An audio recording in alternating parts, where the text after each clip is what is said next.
पिछले वीडियो में हमने पढ़ा था बेटा Newton's first law of motion. आइए हम इसको फर्दर प्रोसीड करते हैं। Newton's first law of motion क्या है? अगर कोई बॉडी रेस्ट में है तो वो रेस्ट में रहेगी, और अगर मोशन में है तो मोशन में रहेगी। इसे हम एग्जांपल के साथ समझेंगे। क्या? If a body is at rest, if a body is at rest it will remain at rest. If a body is in motion it will remain in motion unless और until some external force is applied on it. यानी कि अगर मैं एक marker यहाँ पर रखूं तो ये रेस्ट में है तो रेस्ट में ही रहेगा, ये मूव नहीं करेगा। और अगर मैं कहूँ कि मैं गाड़ी 30 की स्पीड से चला रहा हूँ तो वो 30 की स्पीड से ही चलती रहेगी। आइए और एग्जांपल देखते हैं बेटा इसका, कि ये जो आपको पिक्चर दिखाई दे रही है, ये जो आपको पिक्चर दिखाई दे रही है, इस पिक्चर में आपको क्या दिखाई दे रहा है? इमेजिन करिए बेटा, इससे रिलेटेड हम एग्जांपल करने वाले हैं। यस, आप कुछ भी इमेजिन करते हैं अपने कमेंट सेक्शन में जरूर लिखिए, और कोई प्रॉब्लम्स है तो उसे भी अपने कमेंट सेक्शन में जरूर डाल दीजिए बेटा। I will solve the problem and send to you. Yes बेटा, देखिए इस बाइसिकल पर कोई पर्सन जो है वो फोर्स लगा रहा है और बाइसिकल मूव कर रही है, और अगर मूव करती बाइसिकल को रोकना है तो भी क्या करना पड़ेगा बेटा? फोर्स लगाना पड़ेगा, और तब ये मूव करती बाइसिकल क्या हो जाएगी? स्टॉप हो जाएगी। इसका मतलब क्या है कि इसकी खुद की प्रॉपर्टी क्या है बेटा बाइसिकल की? It is a resistive property. ये रेजिस्ट करती है किसी भी चेंज को, और चेंज अगर इसमें करना है तो हमें क्या करना पड़ेगा? इसके ऑपोजिट फोर्स लगाना पड़ेगा। अगर रेस्ट में है तो इसको मोशन में लाना पड़ेगा, मोशन में तो इसको रेस्ट में लाना पड़ेगा by applying the force. We can see. If we need to ride a bicycle, we need to pedal. We need to pedal as it can move on its own. Is it can't move on its own. We have applied the force on the pedals to ride it. इसी तरह हम second example लेते हैं। Similarly, if we need to change the direction, we need to apply the force on the steering. इस steering के ऊपर हम क्या करेंगे बेटा? This is a steering wheel, this is a wheel like structure, तो हमें फोर्स लगाना पड़ेगा। The factor that is responsible for behind it for any change is called the inertia. Inertia क्या है बेटा? What is inertia? ये किसी भी ऑब्जेक्ट की इनहेरेंट प्रॉपर्टी है। जो बॉडी रेस्ट में है वो रेस्ट में रहना चाहेगी, वो अपने आप मूव नहीं करेगी। जो बॉडी मोशन में है वो मोशन में रहना चाहेगी, वो अपने आप रेस्ट में नहीं आएगी। It is the inability of the body to change its position by itself. ये क्या है? It is the inherent property. क्या है ये? Inherent property that is present. क्या है ये? Inherent मतलब जो इन्हें पहले से ही मिली हुई है, by birth ही इनके पास है। Inherent property that present in all the bodies from the time of their origin. जब से उनका origin हुआ तब से उनके पास ये प्रॉपर्टी है। क्या? इनर्शिया। इनर्शिया क्या है बेटा? और इनर्शिया का किससे लिंक है? मास से बहुत बड़ा लिंक है इनर्शिया का। इनर्शिया क्या है? कि अपने आप ना चेंज होने की ability, that is called the inability of the body to change by itself. Body खुद, कोई भी चीज, कोई भी ऑब्जेक्ट खुद अपने आप चेंज नहीं होगा। अगर कोई चीज मोशन में है तो वो मोशन में रहे, रेस्ट में है तो रेस्ट में रहे। ये बाइसिकल अगर रेस्ट में थी तो ये रेस्ट में ही रहेगी जब तक इसकी पैडलिंग करके इसको मूव नहीं करवाया जाए। और अगर ये पैडलिंग करके मूव करना शुरू किया तो ये मूव करती रहेगी, करती रहेगी, करती रहेगी जब तक इसका एक्स्ट्रा फोर्स नहीं लगाया जाए, या तो स्पीड अप करने के लिए या उसको स्टॉप करने के लिए। तो ध्यान से इस साइकिल के डायग्राम से ही आप बहुत कुछ ऑब्जर्व कर सकते हैं इस फर्स्ट लॉ के अकॉर्डिंग और इनर्शिया के अकॉर्डिंग। न्यूटन का फर्स्ट लॉ भी यही कहता है, इनर्शिया भी यही कहता है, इसीलिए न्यूटन के फर्स्ट लॉ को क्या कहते हैं बेटा? लॉ ऑफ इनर्शिया भी कहते हैं। क्या कहते हैं न्यूटन के फर्स्ट लॉ को? Law of inertia. Very good. आगे हम इसके और भी बहुत एग्जांपल्स पढ़ेंगे। बहुत सारे एग्जांपल्स हैं इसके, एनसीईआरटी क्वेश्चंस हैं, इंपॉर्टेंट क्वेश्चंस हैं। कोई भी क्वेश्चन, किसी तरह कोई डाउट हो बेटा तो आप हमसे बड़ा कंफर्टेबली डिस्कस कर सकते हैं, कमेंट सेक्शन में कमेंट कर सकते हैं एसआई इंस्टीट्यूट के पंकज अरोड़ा के चैनल पर, यानी कि मेरे चैनल के ऊपर। तो हमने क्या किया बेटा, हमने कहा कि कोई ऑब्जेक्ट रेस्ट में था तो मूव अपने आप नहीं करेगा, और कोई ऑब्जेक्ट मूव कर रहा है तो अपने आप रेस्ट में नहीं आएगा। ये क्या एबिलिटी है बेटा, this is the inertia. What is inertia? A property that resist the changes in a body by itself. मतलब अगर मैं कहूं कि ये आपको दिखाई दे रही है क्या बेटा, टू बॉल्स। रेजिस्ट का मतलब क्या है, मतलब ट्राइंग टू स्टॉप, रुकावट।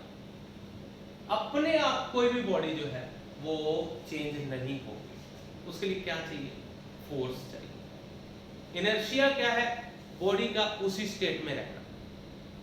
This is inherent property of every living and non living object. Force लगाने पर बॉडी में चेंज आए। ये सब कुछ जो हम ज्यादा से ज्यादा यूज कर रहे हैं, किसमें कर रहे हैं, नॉन लिविंग ऑब्जेक्ट्स के लिए कर रहे हैं। साइकिल को पुश करें, ट्रेन को पुश करें। साइकिल को पुश करना इजी है, ट्रेन को डिफिकल्ट। एक लाइटर ऑब्जेक्ट को पुश करें, एक हेवियर ऑब्जेक्ट को, इसको पुश करना इजी है, इसको difficult. Reason is inertia. Inertia is what, inertia is not all same. मतलब हर ऑब्जेक्ट के लिए इनर्शिया सेम नहीं है। हर ऑब्जेक्ट के शेप के ऊपर, हर ऑब्जेक्ट के वेट के ऊपर, मास के ऊपर और बहुत सारे फैक्टर्स हैं जिन पे इनर्शिया डिपेंड करता है। यहाँ पर जो सबसे इंपॉर्टेंट फैक्टर है, inertia is inherent property which is directly proportional to mass. मतलब क्या है, more the mass more will be the inertia. अब इन दोनों में आप एग्जांपल लगा सकते हैं, किसका मास ज्यादा होगा, बॉल ए और बी, बॉडी ए और B. Yes of course, yes you are right that the ball A have lesser mass as compared to ball B। तो ये अपनी पोजीशन को मेंटेन करने की एबिलिटी इसमें ज्यादा है। ये रेजिस्ट करेगी मोशन को, ये भी करेगी, बट ये ज्यादा करेगी क्योंकि इसका ज्यादा मास है। यानी कि इसको मूव करवाना है तो ज्यादा फोर्स लगाना पड़ेगा। तो इसका मतलब क्या होता है, what are the factor affecting the inertia? The factors on which the inertia depend is, it depend upon the mass. More the mass, more will be the inertia, and vice versa. Vice versa मतलब lesser the mass, lesser will be inertia. Next is types of inertia: inertia of rest and inertia of motion. Inertia of motion and inertia of direction. Sorry. What is inertia of motion? How it is different from inertia of direction? Motion का मतलब क्या है? Motion first chapter में हमने पढ़ा था, बड़े अच्छे से बड़े डिटेल से पढ़ा था, और उसके रिलेटेड सारे कंसेप्ट्स भी हमने पढ़े थे। इस चैप्टर में हम इनर्शिया से रिलेट करेंगे मोशन को और डायरेक्शन को। देखिए बेटा, टाइप्स ऑफ इनर्शिया हमने पहला पढ़ा। इनर्शिया ऑफ रेस्ट क्या है? रेस्ट मतलब कोई बॉडी रेस्ट में है तो अपने आप मूव नहीं करेगी। The inability of the body to change the state of the rest on its own. मतलब ये बॉल पड़ी है तो अपने आप मूव नहीं करेगी। ये बॉल रेस्ट में है तो रेस्ट में ही रहेगी, ये बॉल रेस्ट में है तो रेस्ट में ही रहेगी, अपने आप ये मूव नहीं करेगी।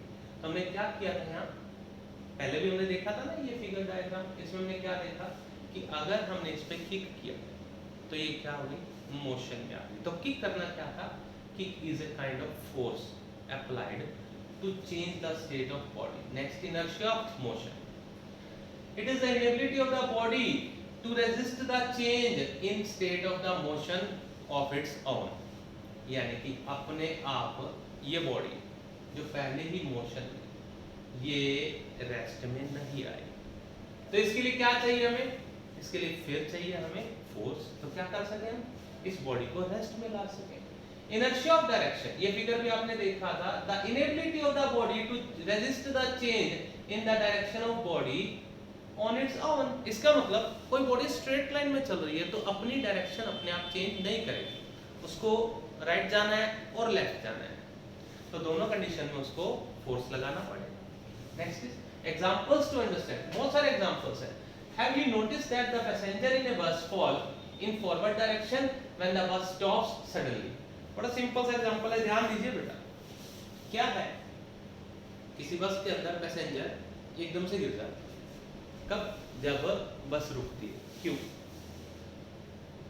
When the bus is moving, the bus and the passengers sitting in there are in motion.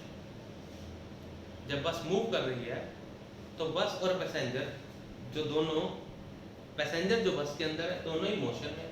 But when the force is applied, on the brakes it stops, जब ब्रेक लगती है तो बस स्टॉप होती है। But due to the inertia of motion the passenger remain in the state of the motion, mainly कौन सा, upper part, the upper part of the passenger is continue to be in the motion, but the lower part of the passenger comes in the rest along with the bus.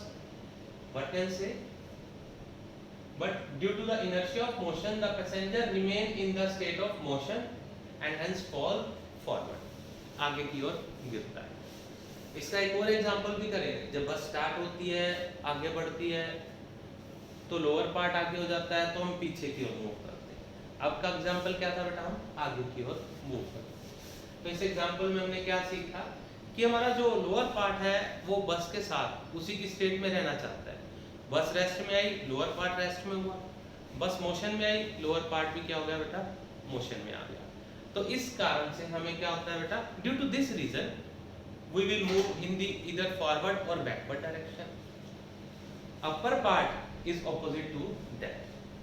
तो ये हमारे क्या था, बड़ा simple सा example है जो daily life daily routine में हम फील करते हैं। हम किसी गाड़ी पे जाते हैं, कहीं भी जाते हैं तो सडन एक्सेलरेशन से क्या होता है बेटा, हमारा अपर पार्ट बैकवर्ड होता है और सडनली ब्रेक लगने से हमारा अपर पार्ट फॉरवर्ड, तो हम आगे की ओर गिरते हैं।